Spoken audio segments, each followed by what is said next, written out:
Hey everybody! First of all, I want to assure all of you that yes, I am still working on all of the following projects. Second of all, I want you all to know that I appreciate each and every one of you, and I hope that you are all having a super awesome day. Third of all, for those of you who have followed this channel for any length of time, or maybe for those of you who follow me on Twitter or Instagram or my Patreon or whatever, then you probably already know that I am a huge Ghostbusters fan. My love of Ghostbusters is probably rivaled only by my love of the movie Gremlins, which incidentally came out on exactly the same day as Ghostbusters back in the summer of 1984. Best weekend ever, man.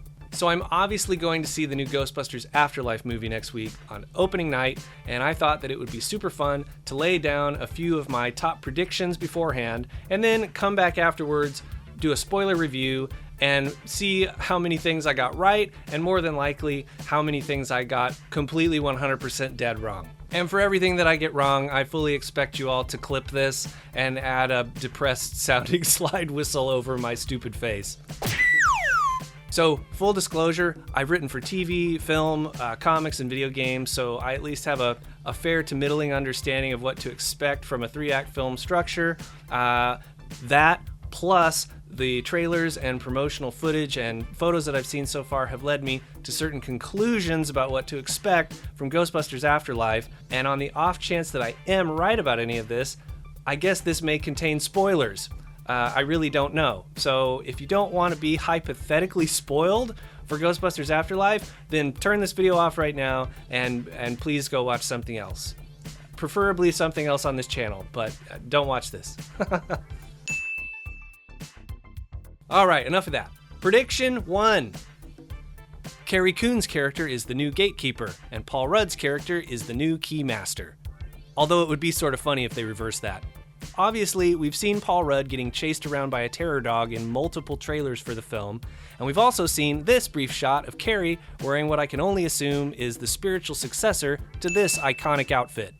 It also seems like these two characters might get romantically involved at some point in the film, or at least go out to dinner, I guess. So as far as I can tell, this just makes sense. These two characters are 100% gonna hook up and doom the world. Prediction number 2. Dana Barrett will suit up as an OG Ghostbuster. At this point, I haven't watched the final trailer because honestly I feel like Sony's been spoiling way too much lately, but of all the tie-in toys and merchandise and things that I've been seeing, I have yet to see a Dana Barrett figure. Meanwhile, we know that Dana is going to appear in the film in some capacity, and with Gozer and Zuul presumably featuring as the primary threat, it would be a huge missed opportunity to not let her face off against the entities that possessed her in the first film. This would also round out the remaining OG Ghostbusters group with a 4th surprise team member. And honestly, if you've got Ellen freaking Ripley in your Ghostbuster movie, why would you not let her kick Gozer's ass? And then she could totally say, "There is no Zuul, only Dana." Prediction 3. Slimer shows up as a sidekick to the OG Ghostbusters. This is more something that I just hope is true, I suppose, but based on the assumption that Slimer is in the film, because there's no way anybody involved in this production is stupid enough to exclude him, and based on the fact that the 80s cartoon and 2009 video game both include him as a sort of analog for a firehouse dog, I can only assume and hope that we're finally going to see Slimer show up in some sort of support capacity. Prediction 4. The Stay Puft Marshmallow Man will return, but this time helps the Ghostbusters save the day.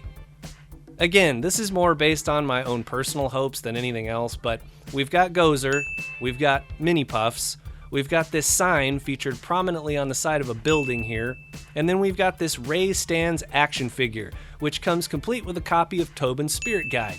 Now, I may be making too much out of this, but if I were writing this movie, I would ensure that Ray got to turn the tables this time and weaponize his childhood memory against the villain. Most of all, I guess I just want to see Stay Puft punch a giant monster in the face, in-game style. Is that really too much to ask? Prediction 5. Venkman dies! Now, let's be super clear here. I don't want this to happen. I really don't want this to happen. But much like Harrison Ford's demand that Han Solo get killed off, I have a sneaking suspicion that Bill Murray isn't exactly aching to do another one of these films. It would also make for the perfect opportunity to replay this classic line. See you on the other side, Ray. And also, this would sync up with one of the more iconic bits of graffiti from the original film. I don't know. Again, I really hope I'm wrong on this one. It just sort of feels like something they might do, and my gut tells me that something like this is going to happen. So do you have any regrets? Garfield, maybe? Prediction 6. Egon's ghost will be presented as an invisible guiding force. This prediction is based partly on my hope that they will not use a tacky CGI Egon ghost, and partly on this very deliberate shot from the trailer. Do you experience feelings of dread in your basement or attic? Here, Egon's voice is playing over a shot of the lamp swinging upward, essentially showing his daughter the light, or guiding her to some bit of helpful information, I'll bet. I feel like this is the most classy way to go here, and would allow Egon to have a presence throughout the film without turning him into some goofy special effect. If this is the case, mwah, chef's kiss, perfect way to handle that. Prediction 7. 7. The sheriff is an antagonist and will make everything incrementally harder for the heroes. This is partly based on the fact that, except for the final trailer, which again I'm refusing to watch, I haven't seen a single shot or photo of Bokeem Woodbine's character, Sheriff Domingo. Furthermore, each of the first 2 Ghostbuster films features a human antagonist, or 2, who serves to gum up the Ghostbusters' plans as they attempt to save the world. Namely, this guy, and this guy. So, I guess if you're not a Ghostbuster and you're not the mayor, you're probably the jerk who tries to ruin everything. Or not, maybe he's playing more of a mayor-type character who ends up helping out once he's fully convinced of the threat, which would also make sense. I don't know. Prediction 8.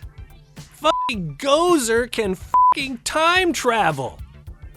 This prediction is based on 2 things. 1, my suspicion that the end of the film will somehow feature New York City and the firehouse, and the fact that this official photo appears to feature a gateway marked 1984, the year the original Ghostbusters was released.